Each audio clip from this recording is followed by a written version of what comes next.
जो रेत में ही पैदा होते हैं उनको खाने को कहाँ मिलता है? रेत में ही। रेत ने पैदा किया है तो रेत उन्हें खाने को भी दे देती है। जो रेत में पैदा होते हैं उनको छाँव कहाँ मिल जाती है? रेत ने पैदा किया है तो रेत छाया भी दे देती है। कम से कम जो आधुनिक मन है मनुष्य का, उसकी बड़ी ये समस्या है कि उसको अस्तित्व तो दुश्मन जैसा लगता है। वो कहता है मैन वर्सेस नेचर। वो कहता है हम धोखे से यहाँ पैदा हो गए हैं, प्रकृति हमारी दुश्मन है, अब इसको मार काट करके अपने अधीन करना है।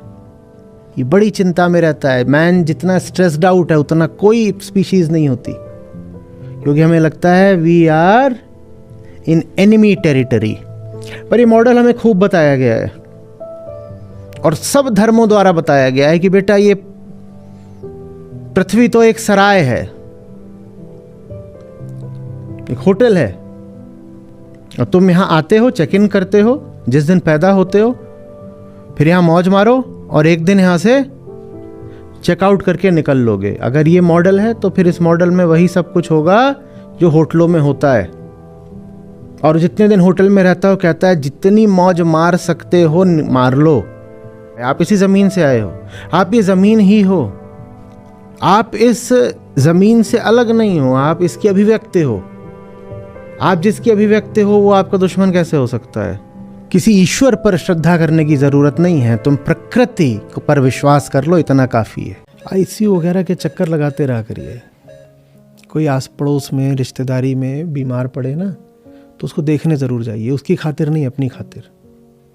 किसी का मुंह ऐसे खुला हुआ है, खाल लटक गई है बिल्कुल, और 10 जगह से उसमें नीडल्स लगी होती हैं। जहाँ लगी होती हैं वहाँ पर खून जम करके एक थक्का बन गया होता है काला। अगर ऑक्सीजन दे रहे हैं तो नाक पूरी काली पड़ गई होती है, क्योंकि वहाँ पे क्लिप लगा होता है और सब जा रही होती हैं पूरा। कुछ ज़्यादा दिन पड़े रह जाओ तो बेड सोर्स हो जाते हैं, सिर्फ इसलिए क्योंकि पड़े हुए हो। बेड सोर्स आगे बढ़ जाएं तो गैंग्रीन हो जाता है। चादर के नीचे क्या है ये देखने का मन भी नहीं करेगा। चादर से जो दिख रहा है वही अपने आप में बड़ा भयानक है। सब वहीं जाके मरते हैं। ये सब वही लोग हैं जिन्होंने सुरक्षित जिंदगियां जी थी। जब वैसे मरना ही है तो फटके मर लो। टिमिडिटी और टेपिडिटी, ये 2 शब्द हैं जिनसे बिल्कुल किनारा कर लीजिए। टिमिडिटी माने डर, और टेपिड गुनगुना, जो दहक नहीं सकता, जो जल नहीं सकता। गर्भ में ही हम में कौवा भाव बैठ जाता है, गर्भ में ही बैठ जाता है। और पैदा होते हो तो हंस है, पैदा ही होता है वो काँव काँव करता, और फिर तुम्हें और काँव काँव सिखाने के लिए ये पूरा समाज और व्यवस्था और लोक धर्म ये लगी जाते हैं। शिक्षा, मीडिया, सब तुम्हारे आसपास के दोस्त यार, सहपाठी, रिश्तेदार। अगर ये कौवापना लगभग निश्चित है तो फिर बताओ जीवन का उद्देश्य क्या है? ये तो तय है कि हंस कौवा रूप में ही पैदा होगा, कौवा भाव लेके ही पैदा होगा, यही बोलेगा अहम काकास्मि, यही बोलेगा कौन हूं मैं? कौवा। तो फिर जीवन का उद्देश्य क्या है? ये जांचना कि क्या मैं सचमुच कौवा हूं?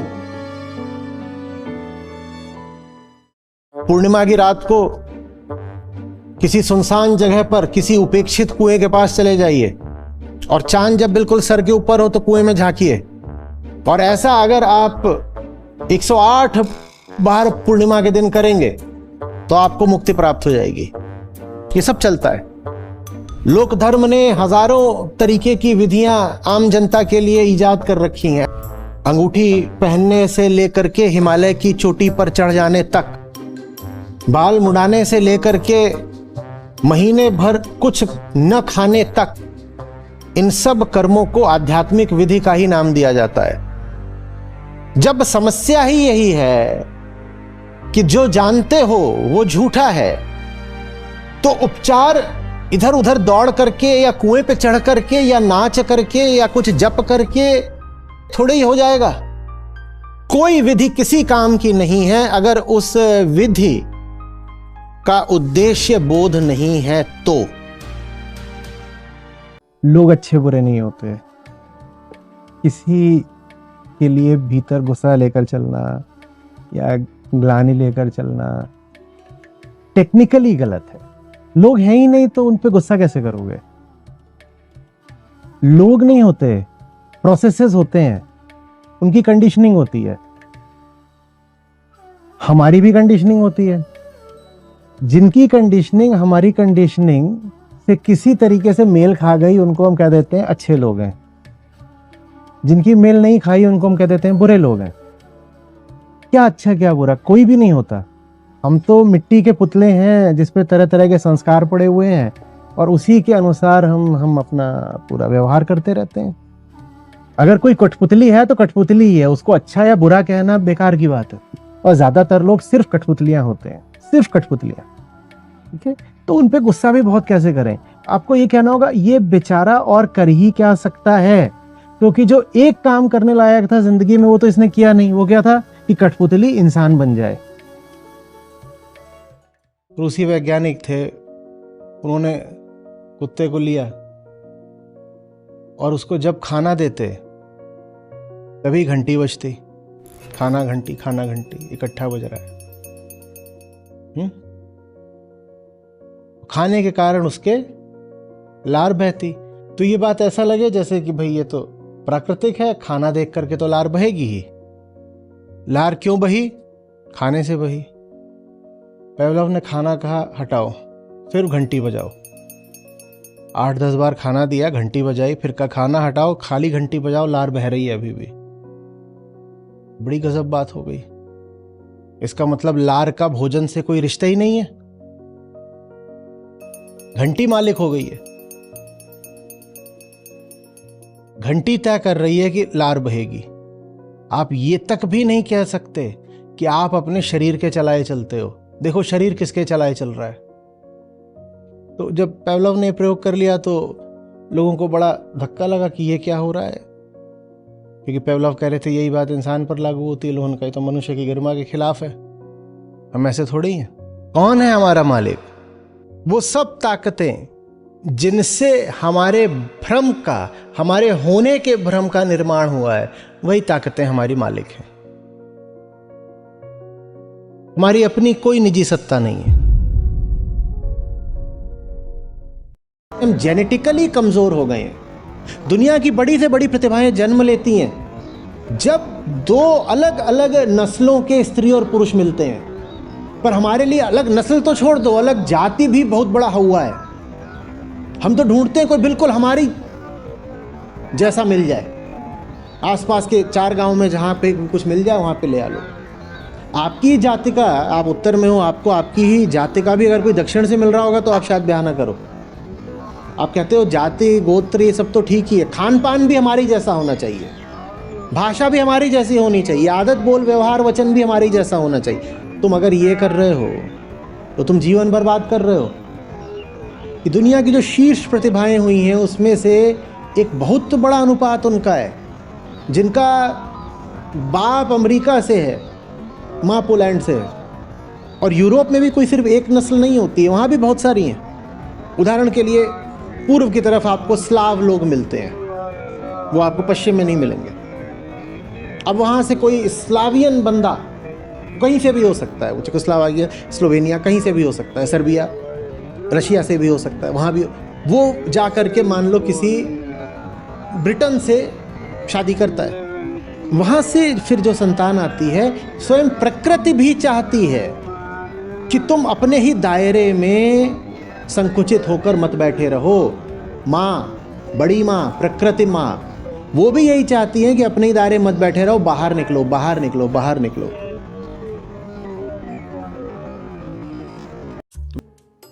तुम एक ही चीज का अलग अलग रूप से, अलग अलग नाम से, अलग अलग जगह पर, अलग अलग समय पर भोग किए जा रहे हो और उम्मीद ये खड़ी कर रखी है कि अनुभव दूसरा हो जाएगा। आशा नई हो जाती है, निराशा एक सी होती है। आप कुछ भी बना रहे हो, किसी भी तरह की रेसिपी में गधे की पीठ का बाल ऐसा कहीं डला है? कई लोग मना नहीं कर रहे हैं। नहीं डाला ना कभी गधे की पीठ का बाल किसी रेसिपी में? तो नया क्या है? वही गेहूं, वही चावल, वही मक्का, वही टमाटर, नमक स्वादानुसार। गिने चुने डब्बे होते हैं हर रसोई में। बड़े से बड़े मास्टर शेफ के पास भी चले जाओ तो उसके पास भी इंग्रेडिएंट्स, उनकी संख्या सीमित ही होती है। आपके पास 40 होता है तो उसके पास 70 होगा, इससे ज्यादा तो कुछ नहीं हो जाता। लेकिन जब भी आपके सामने कुछ आता है तो आप क्या बोलते हो? क्या नई चीज खिलाइए बंदो? नया क्या है? तुम 70 बार खा चुके हो। नया क्या है? बस नाम, रूप। कई बार तो एक ही पकवान, उसका रूप और रंग भी नहीं अलग होता, बस नाम बदल दो तो भी कई सूरमा बोलेंगे अरे एकदम नई चीज आई है आज, एकदम नई चीज है। गहराई से देखना एक चीज है और कामना से देखना बिल्कुल दूसरी चीज है। कामना हटा दो तो हर चीज अपना रूप रंग प्रकट कर देती है। छठ पूजा के दौरान आप ये भी देखते हो कि यमुना में ऐसे झाग आया हुआ है, इतना सारा पूरा उसे महिलाएं खड़ी हुई हैं और सूर्य को अर्घ्य दे रही हैं। आप पूजा करते हो प्रकृति की सचमुच? आप नदियों की पूजा करते हैं, अपनी नदियों का हाल देखिए। और यूरोप चले जाइए या किसी और जगह जहाँ नदी को बस नदी माना जाता है, बहता पानी, अब वाटर बॉडी, उनकी नदियों का हाल देखिए। आप कहते हो माँ है, उसका हाल देखिए, वो कहते हैं माँ नहीं है, बहता पानी है, उसका हाल देखिए। वहाँ ऐसा है कि आप नदी में से पानी पी लीजिए और यहाँ ऐसा है कि आप वो छू भी दें तो आपको चर्म रोग हो जाए। ये हमारी सबसे दो पवित्र नदियाँ हैं, गंगा और यमुना।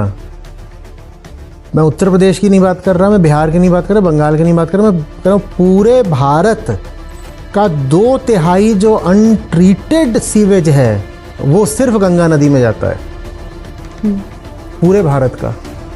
और यमुना, दिल्ली का 60% वो यमुना में जाता है। और ये दो हमारी सबसे पवित्रतम नदियां हैं। एक अंधेरे कमरे से अजीब किस्म की आवाजें आ रही हैं और लग रहा है कि जरूर कोई भीतर है। ऐसा कभी लगता है जैसे कोई कुछ खोलने की कोशिश कर रहा है, कभी लगता है कोई चल रहा है, कभी लगता है किसी ने कोई चीज दीवार पर मार दी है। कमरे में अंधेरा है, कमरा बंद है। आप ये भी कर सकते हो कि दीवार की किसी सुराख से बंदूक की नली डाल करके अंदर गोलियां बरसानी शुरू कर दो कि अंदर जो कोई है मेरा दुश्मन, मैं उसे मार दूं। पर मरेगा तो तब ना जब कोई दुश्मन होगा वहां पर। आलोकन की जरूरत है। आप थोड़ी श्रद्धा के साथ दरवाजा खोलते हो, आप कहते हो मैं डर डर के आंख बंद करके नहीं रहूंगा, मैं देखना चाहता हूं अंदर क्या है। और आप खोलते हो तो आप देखते हो कि एक खिड़की का पल्ला खुला हुआ है, पुरानी खिड़की है, हवा चल रही है तो पल्ला बिल्कुल चाय चाय आवाज कर रहा है और हवा थोड़ी तेज हो जाती है तो पल्ला जा करके दीवार से टकराता है, फट की आवाज भी आती है। किसी को मारना पड़ा क्या? मारना नहीं पड़ा, जानना पड़ा। हमारे ज्यादातर बंधन ऐसे ही हैं जिनका कोई उपचार नहीं हो सकता, बस आलोकन हो सकता है। मेरे दोस्त बोलते हैं तुम्हारे जीवन में दुख है इसलिए तुम आध्यात्म में आए। हम क्यों आए? बोलते यार ये सब लूजर्स के लिए होता है, जिनके जीवन में सब बढ़िया है उन्हें सबकी कोई जरूरत नहीं है। जो ये बोल रहे हैं हो सकता है कि वो अपनी ओर से सही बात बोल रहे हो, पर उनसे अगर पूछा जाए कि लूजर माने क्या, लाइफ माने क्या और सब बढ़िया माने क्या, तो उनके पास शायद कोई जवाब होगा नहीं। उनको कुछ भी नहीं पता वो क्या बोल रहे हैं, खाली शब्द हैं जो वो उछाल रहे हैं। तो ऐसा कोई नहीं होता जिसके जीवन में दुख ना हो। दुख एक डिफॉल्ट स्टेट है जो सबकी जिंदगी में होगा ही होगा। हम पैदा ही दुख में होते हैं, तो उनके भी है, बस उन्हें पता नहीं है। और ये और ज्यादा खतरनाक बात है कि दुख है लेकिन या तो आपने उसको दबा रखा है या आप उसके ऑपोजिट एंड सुख पर जाकर के किसी तरीके से बचने की, एस्केप करने की, एंटरटेनमेंट की कोशिश करते रहते हैं। सिर्फ जो मुक्त होता है वही कह सकता है कि मेरी जिंदगी में दुख नहीं है। दुख तो सबकी जिंदगी में है, तो कोई बोले मेरे पास दुख नहीं है तो मैं क्यों आऊं, तो उसको फिर अपनी जिंदगी का पता ही नहीं है कि उसको कितना दुख है।